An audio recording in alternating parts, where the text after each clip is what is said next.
Hey friends and fam, it's John and it's time for the JMART CAST for Monday, June 19th. What's going on? How are you? Happy Father's Day to all the fathers who are listening. Hope you had a great Sunday with your family, with your kids, your wife, whatever you were doing. Hopefully you just enjoyed it. I definitely did. I had such a good time that, I had a dinner with my parents. My mom and dad came. And my kids were there too, of course. And we had such a good time that after my parents left and after we put the kids down, I fell asleep right away. And it was great because I nearly slept for 12 hours. I think I fell asleep at 7 and I woke up the next morning at 7 as well. And it was very rejuvenating. Sleep is some of the best way to get better, whether it be getting better from illness or just from physical fatigue. Sleep's the best. By the way, welcome to JMART CAST, your number one place for physical and financial health. And if we're talking about physical health advice, get yourself some sleep. Hopefully you're getting minimum 7 hours, 7 to 9. You can overdo it too. So I definitely overdid it. But I guess it depends, overdoing it chronically is bad, but every once in a while you gotta knock out a 12-hour sleep. Like, I don't normally do that. It's been pretty, I don't think I can even remember the last time I slept for 12 hours, but for some reason it was necessary. And that is the reason why I did not record a podcast last night to have it ready for Monday morning. This is 3 weeks in a row now and I'm starting to feel bad about it. I gotta make a commitment to not do that next week and get it out on time. We'll figure something out. So yeah, friends and fam, how's it going?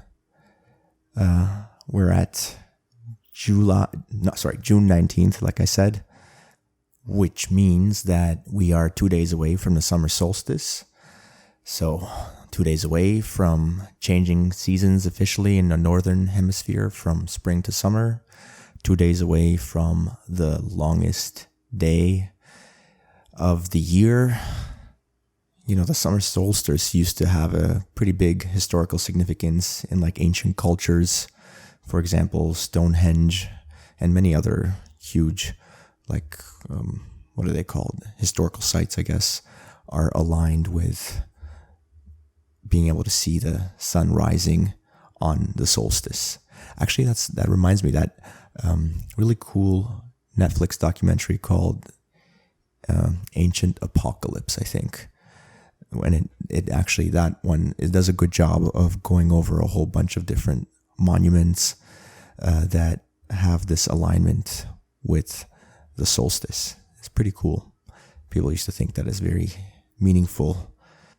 And I mean, people still do, of course. There's always, celebrations happening around this time of year, right? So I personally love the solstice. I do feel like it gives me some sort of connection to nature as I, notice the days getting longer and reaching this peak. And I almost have this sense of almost disappointment because the days are not going to get any longer. And now it's just headed back the other way where they're shorter each day. So it's almost like this bittersweet moment. And yeah, some people think of it as more of a spiritual kind of symbolic thing. They use it as a powerful moment for personal growth and introspection, but maybe that's a little bit too much. Anyways, let's talk about health. Let's talk about what constitutes health. I always give my rubric of health being composed of a variety of factors. Breathing, I think that's an important pillar. It's almost like not even a pillar, but like the foundation that the pillars are on. Then, of course, we've got our physical activity and nutrition. Those have to be in line in order to attain health. Then it's the environment we're surrounded in and the social connections that help improve our mental health. Yeah, there might be one I'm missing right now that's probably not coming to mind, but those 5 are the main key components of health that you really got to watch and really got to be improving all the time in order to either remain healthy or bring yourself out of illness, whatever it may be. That's how I view it. And one component that I want to focus in on today is the nutritional component. If someone asks me about nutrition and how to alter their diet to improve their health, then one of the advice I often give is to eliminate seed oils. What are seed oils? Those are your typical vegetable oils as they're marketed, but they're not really vegetable oils. They come from seeds. So your typical ones are soybean, canola, corn, sunflower, and safflower. There might be one that I'm missing, but those are the typical ones that I suggest you try to avoid cooking with those. And then if you're going to buy some food products, if you can find an alternative that doesn't have those in the ingredient list, then do your best to get those. Now, the reason why I recommend to stay away from these is because, first of all, the main fatty acids in these oils are these polyunsaturated fatty acids, which means there are multiple double bonds in the chain of carbons that make up the fat molecule, which inherently makes them more unstable than saturated fats and makes them more susceptible to being oxidized, which is not something you want in your body. These fatty acids getting oxidized, that could lead to inflammation. Secondly, I think it's best to stay away from these because of how they're produced. A lot of times there's a significant manufacturing process where there are these solvents used to extract the fatty acids from the seeds. And then there's deodorization and high temperatures involved in the production process. And even getting through the production process could lead to the oil already turning oxidized before you even consume it. So another reason why you should stay away from them. And thirdly, when it comes to the history of the consumption of these polyunsaturated fatty acids, or PUFAs for short, generally speaking, they've made up about 1 to 3% of the human diet historically, and only recently, as the industrial production of them has skyrocketed and, the marketing departments have really pushed these things, that human consumption of these has gone up so high. Now, in a lot of places, it's between 10 and 20% of total calories consumed by individuals. And that's just way too high. I mean, this is a significantly higher burden that the metabolism has to deal with than what evolutionarily it has been prepared for. So there's no need to challenge the body so rigorously. But then why do people consume it? Like, why is it suggested you eat it? Well, so I cover this a lot in my State of Health podcast. If you want to go back and check it out, it's episodes 5 through 8. There are 4 episodes on this already produced by me, but essentially it relies on this thing called the diet heart hypothesis, which at this point in my mind has been thoroughly debunked. But the diet heart hypothesis says that we know that if we consume more of these polyunsaturated fatty acids, which the vegetable oils are abundant in, then we will reduce our LDL cholesterol, in quote unquote, the bad cholesterol. Of course, it's not actually bad, but that's what it's been termed historically. I think people are coming around on that and realizing that it doesn't make sense to call something in your body bad because it's there for a reason. But anyway, they say that if you lower that, then you lower the risk of cardiovascular disease because there is an association with low LDL cholesterol and low risk of heart disease. But any experiment in which they actually test that and see if you lower your LDL cholesterol, do you actually experience lower risk? It's never been actually shown. In fact, the best study for this is called the Minnesota Coronary experiment. And in that, they definitively show it's not better. And in fact, in the age group above 65, there seems to be a higher risk. Now, the reason why I wanted to talk about this is because earlier last week, there was a post on Instagram by this account called The Alan Aragon. And generally this guy has some decent nutritional advice, but every once in a while he posts something that really annoys me because I feel like it's way off base, and this is one of them. He was just in this reel that he posted talking about how seed oils aren't that bad and that people overemphasize why they're bad. And it's just like, come on, man. Like, first of all, I already gave the 3 reasons why I think they're bad. But also, when you replace seed oils with something else, like olive oil, or just don't cook with oil at all, but use ghee, butter, or tallow, then you're not like losing on taste. You're not losing out on taste. You know how people, when they give up sugar, they're losing out on taste. When you give up seed oils, there's no negative here. And then secondly, I looked through the comments. He doesn't even use seed oils. He's like, I prefer olive oil. Well, of course you do. Like, why are you even defending them if you don't even use them?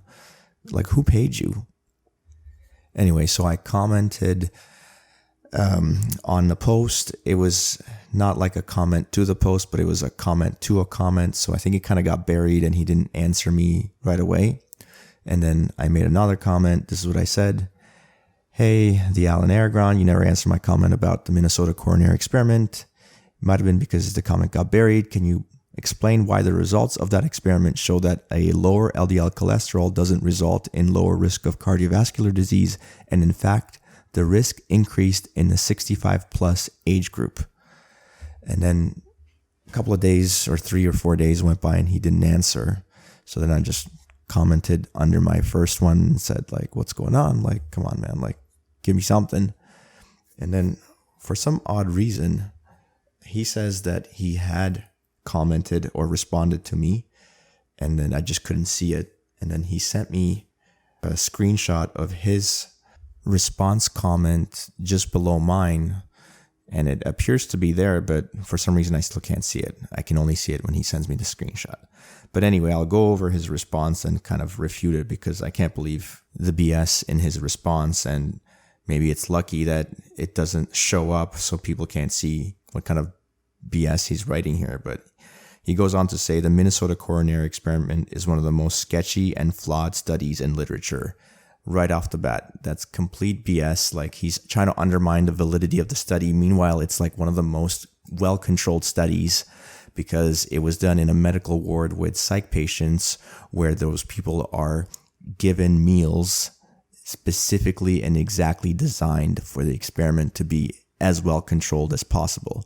In many other nutritional studies, many times rather than being given food, people are given nutritional advice, and then you do the study that way, which is complete BS. As opposed to this study where they have complete and utter control about what's actually going in these people's mouths and what isn't. So right away, he's already lying. Okay, then he goes on to say, aside from it being done in the mid-60s, what does it being done in the mid-60s have to do, like, with it not being good of a study? Like, just because nothing's changed genetically for humans since the 60s. Whatever applies nutritionally back in the 60s applies now. That's a BS comment again. He's just trying to undermine the validity of like one of the best studies in nutrition ever done. He goes on to say it's refuted by more recent research. No, it's not. Or if it is, he didn't provide anything for me to look up to see how well it is actually refuted.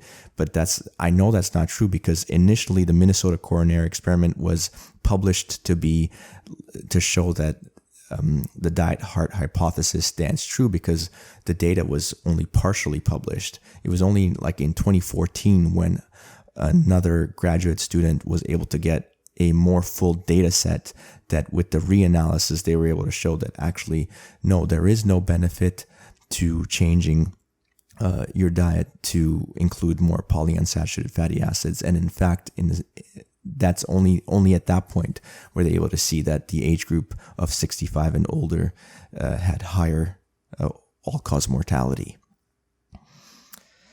He goes on to say it was poorly controlled. Again, it was not poorly controlled. It was very rigorously controlled, where people were given meals. Like, how much more controlled can it get? And in fact, there's like stuff about how people didn't know which group they were in because the margarine was like made to look exactly like butter. There's stuff about this, like when you read up on it, like it was very rigorously controlled. Again, and the population study was poorly surveilled. Again, like it was in a medical ward where they can do testing and blood drawing and just getting whatever data was necessary. They were very well surveilled. This guy's just making stuff up. Anyway, he continues a bit more like that, and then he reads off some bullshit like response about how the study is not valid because actually he copied it straight off from like one of the responses to the article on BMJ, British Medical Journal. And it's kind of a weird, nonsensical response. I don't even get it. Like, it says the 16-year time lag between the start of the intervention and the beginning of the decrease in coronary heart disease mortality can be explained. Okay, apparently they're saying that there's this, like, first of all, there's never a decrease in coronary heart disease mortality. They were either the same, or for the age group of 65 and older, it was less because they died quicker in the experimental group where they got more vegetable oil as opposed to the control group. Yeah, and then it's saying that there's a 16-year time lag between them getting better. First of all, they never got better. There was never a time lag. And then there's some BS about the older people would have had significant atherosclerosis and they did not benefit from the dietary change because it was too late for them. Okay, so if you're old, there's basically no point in changing your diet and consuming more PUFAs. And then if you're the younger, your all-cause mortality is still the same. So again, there's no point. Oh man. There's just so much garbage on the internet, so much garbage information. And the hard thing is that the same person can give good and bad information simultaneously. So it's like, how do you sort through all this? Well, you basically have to take matter into your own hands and learn how to read scientific papers and how to judge them and analyze them for yourself. And unfortunately, that's really hard. But it's either that or you got to find someone who does that, who you trust. That's why you got to come to a JMART cast. That's what I'm here for. All right, that's enough health talk. Let's do a Bitcoin update. Let's see, bitbo.io. The price of one Bitcoin is trading at $26,950. US bucks, that is, buckaroos. And one buckaroo will buy you 3,711 satoshis or sats. One Bitcoin subdivides 100 million times into 100 million sats. It's like dollars and cents, but Bitcoin and sats. By the way, support the podcast with some sats by listening to it on the Fountain app or Breeze or Podverse. There's a few options. These are called Podcasting 2.0 apps, which have Bitcoin enabled wallets that let you send sats to me either per minute listened or just as one lump sum per episode. You can do it with a comment as well if you do the lump sum option. And if I get a comment, then I'll definitely read it on the podcast. So I've already yammered for nearly 20 minutes here. So what I'm going to do today for the financial health aspect of the podcast is I'm going to go over a lesson that I think talked about 2 or 3 episodes ago that I learned from the course that I've been taking on Saylor.org about the principles of Austrian Economics. And I'm just going to repeat it because repetition is the best way to learn. And me repeating it will be good for me to kind of practice teaching it, and also for the listener to hear it over and over again. Anyway, so we're going to start with the definition of what is a good. A good is something that we humans use to satisfy our human needs, to achieve or meet our human needs.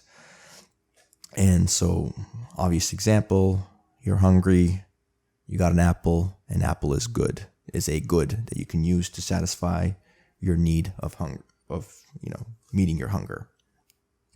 Now, we can subdivide goods into economic goods or non-economic goods. And the thing that delineates these two is scarcity. If something is scarce, then it's an economic good. If it's not scarce, it's a non-economic good. Super easy example, air. Air is a non-economic good because the supply is so great. There's never such a demand that there's like scarcity in air, right?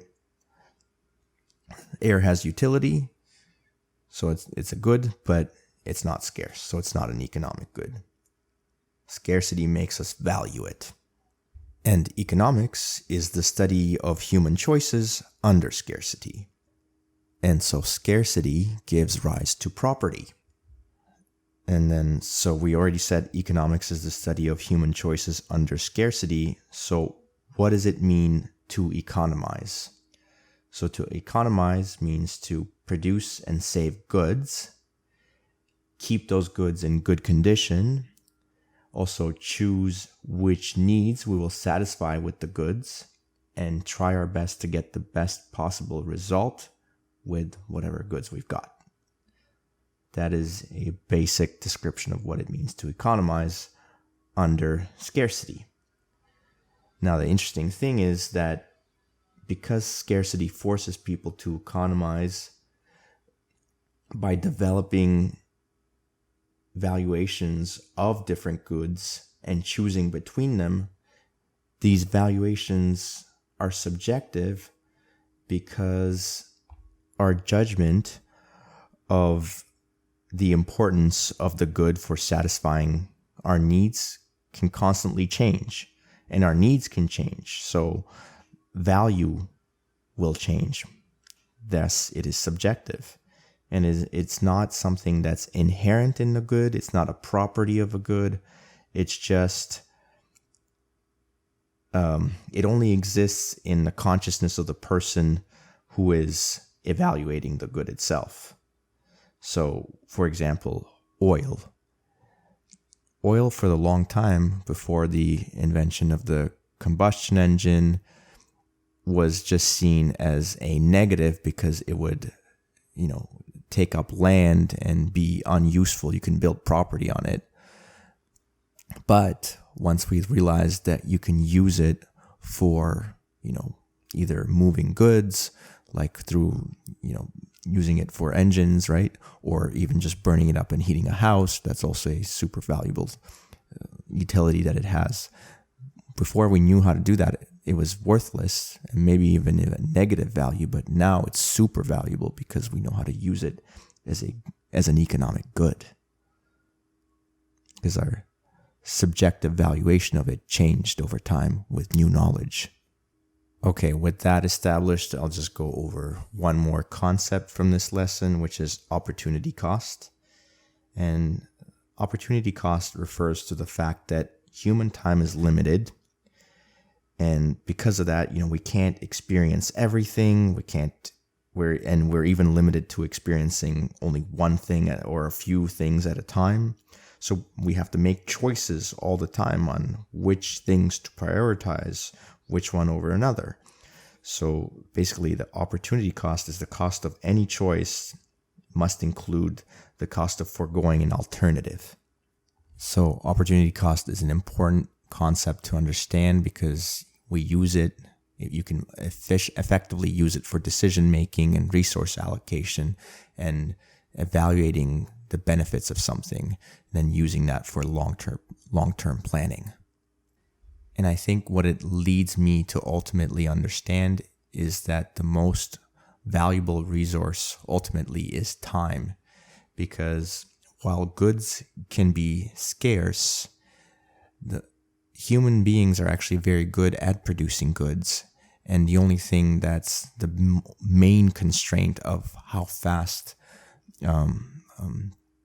a good is produced and how much of it is produced is how much time is a human using for the production of that good, right? Interestingly, even though the human population has exploded, we're at 8 billion people now, the reserves, the proven reserves of most commodities and basic elements that we humans use has increased because there's more humans using more of their time to produce these goods. And so we have more of them, even oil.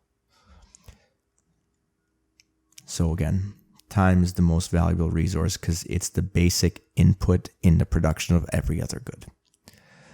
All right. And with that, I think I've rambled on enough. I wonder how many people actually listened to the end of the podcast. If you did, email me at jmartfit@substack.com. I'd love to hear what you thought about the episode. Other than that, I'll catch you next week. Until then, stay active, be grateful. J-Mart out.